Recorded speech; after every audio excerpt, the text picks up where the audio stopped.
Alright, so we are about to do your first official water divination test. So I just want you to focus your attention onto the leaf in the middle. What Nen affinity will you be? An enhancer? An emitter? Perhaps a conjurer? Wait, look. Something is happening. The leaf is morphing, and it turns out that you are a subscriber, which means that your affinity demands that you immediately press that gorgeous red button to receive regular Hunter x Hunter content uploaded straight into your YouTube feed. Hello and welcome to the NewWorldReview, your source for everything anime and manga, and today I want to talk about that thing that I almost always talk about, which is Hunter x Hunter. Except that this time around, I'd like to examine the seedy underbelly of the series, being some of the worst Nen abilities ever created. And I want to do this because Nen is a fantastic power system, which I generally praise to no end. However, this does not mean that the use of Nen in the series has always been perfect, creative, or even interesting on a very basic level. So today, we are here to expose these less than compelling existences. However, I do have a couple of things to make clear before we do begin, which is that I really need to emphasize that this is a list of the worst Nen abilities and not the worst Nen users. I know that sometimes those two things can be difficult to distinguish, and to be fair, Nen is a very personal expression, but this list is going to be aiming to have as little to do with the users as possible, and in fact, I already have a list of the top 5 worst Nen users, link in the description below if you are keen. But this is not that. This is about abilities. And these abilities are going to be examined with the following criteria in mind: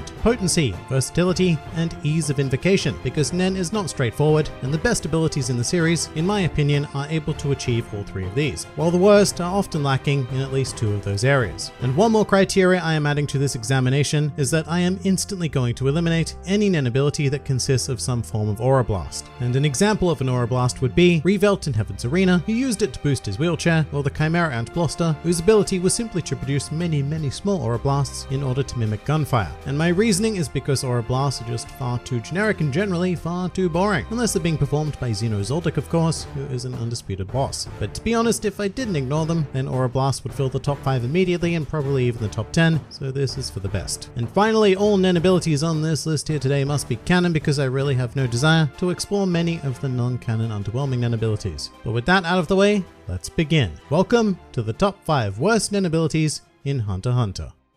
Number 5.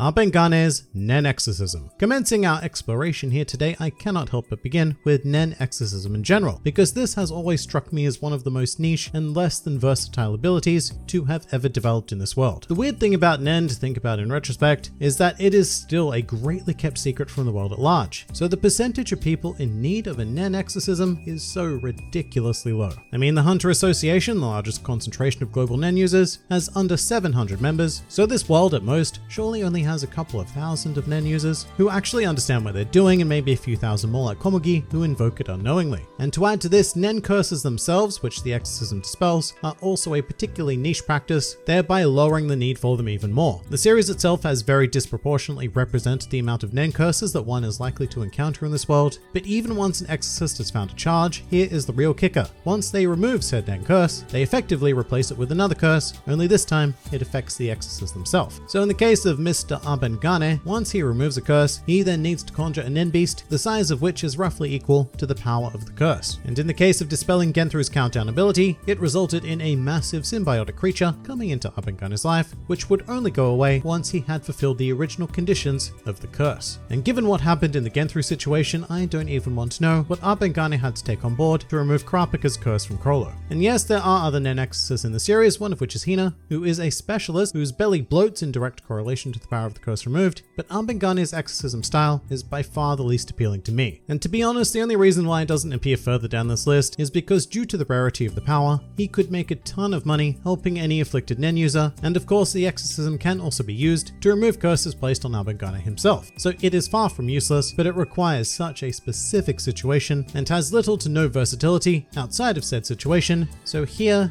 it appears today. Number 4. Benoult's Scissor Hands. So here is a nice, weird, and unique, yet I would say heavily undesirable Nen ability, which undoubtedly evolved from Benoult's hobby of brutal murder. Essentially what Scissor Hands does is put forward 2 conditions for its activation. The first is that Benoult must cut his target's hair off with his favorite scissors, and the second is that Benoult then needs to consume the target's hair. And as a result, Benoult will then automatically be granted with a wealth of physical information, and it's actually quite hard to say how vague or specific this information is, although in the series, Benoult used it and was able to discover how old Bisky actually was, as well as achieve an accurate measure of her strength. So that is actually pretty useful in certain cases, because being able to measure the strength of others is pretty invaluable information, especially in a Nen-related battle. Plus, if this ability were to be applied elsewhere, perhaps in the field of medicine for example, a user of scissor hands might be able to identify exact physical afflictions of certain patients, and perhaps even detailed internal information that would infinitely speed up a treatment process. However, this ability is just so strange and weirdly restrictive, primarily because it has to be performed with Binault's favorite scissors. No other kinds of scissors will work. So all one really has to do to counter this ability, if they so chose to do so, would be to remove the scissors from play. However, this power is also subject to very simple and stupid things like forgetting or even losing the scissors, so it does become very difficult to justify, and just like the Nen Exorcist example, the ability only holds exceptionally niche use. And once again, it just isn't versatile enough to deal with even the lowest of curveballs that could be thrown your way. For example, what if your target is bald? I suppose it doesn't specify where the hair needs to come from. One would assume the target's head, but then again, you could also find yourself needing to ingest the pubic hair of someone else just to make use of this ability, and look, no, just no. And as such, almost every other ability in the series is far more appealing than scissor hands. Number 3. Porcupines needling body hairs. So I'm sure this is actually a pretty memorable one for a character who barely appears in Hunter x Hunter, but this ability made me quite uncomfortable when I first saw it, because just thinking about getting stuck in a mess like Uvagin did is incredibly undesirable, to say the least. What does interest me though is that Porcupine is allegedly a natural transmuter, which is fascinating because the needling body hairs would appear to be more akin to a traditional enhancement ability. At the moment we don't actually know what brands of Nen are used to bring it to life, but given his natural affinity, I would say it is entirely possible the Porcupine transmutes his aura into hair and then manipulates it from there. Although that might be a bit of a stretch because transmutation and manipulation are direct opposites on the Nen ring, but then again it has to be some sort of manipulation, right? Otherwise how else does he control the hairs? And if it is, then well, Porcupine is actually a pretty damn competent Nen user, but the resulting ability is still a bit meh. In any case, I'm getting bogged down in technicalities here as per usual, but really as powerful as these hairs can become, I really do not rate this Nen ability at all. It really only has one purpose, which is a surprise attack during combat and something of a permanent defense. The problem is that on their own, the needling hairs aren't all that useful. Once Porcupine has unleashed his power, he's very much done and relies on someone else to finish the job, whilst he has maybe very weirdly incapacitated his opponent, sort of. So yet again, we find ourselves needing an overly specific condition to make decent use of this power, and that's why I have dumped the needling body hair at number 3 here today. Number 2.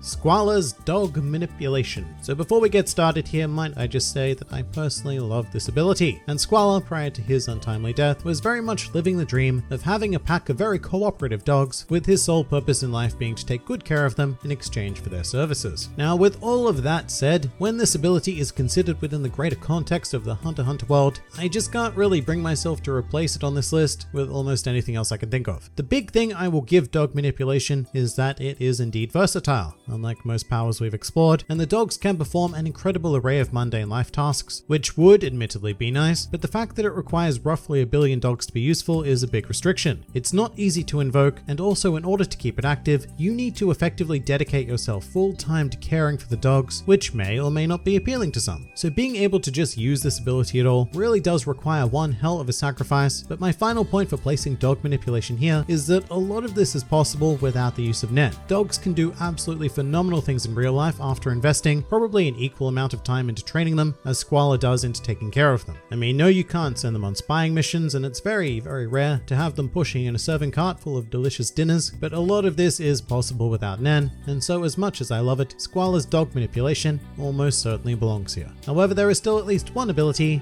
that I would rate lower than it. Number 1.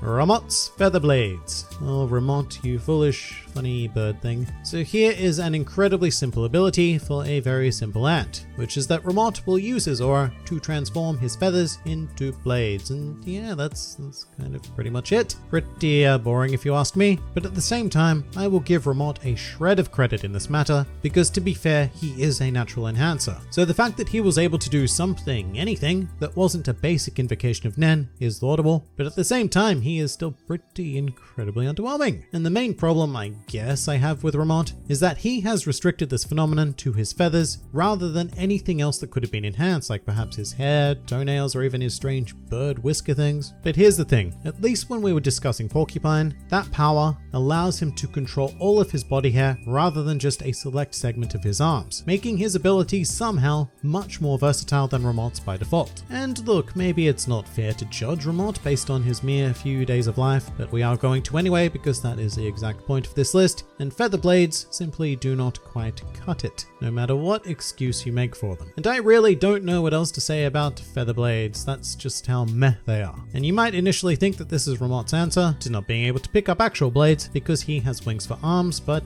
he actually doesn't really. He has arms covered with feathers, that would be a much more accurate way of putting it. So he is perfectly capable of handling just about anything he wants. The only thing it really has going in its favor is that it is easy to invoke, but it's not particularly versatile or particularly powerful. So look, feather blades, until proven otherwise, is going to be crowned the victor of this list here today, with the incredibly appealing title of the worst Nen ability in the series. But what do you guys think? Please do leave your thoughts in the comments below, and if you're keen for more Hunt Hunter content, then please do go and check out some of my other videos or even subscribe to the channel for regular Hunt Hunter glory delivered straight into your YouTube feed. But for now, this has been the New World Review, and I'll see you next time.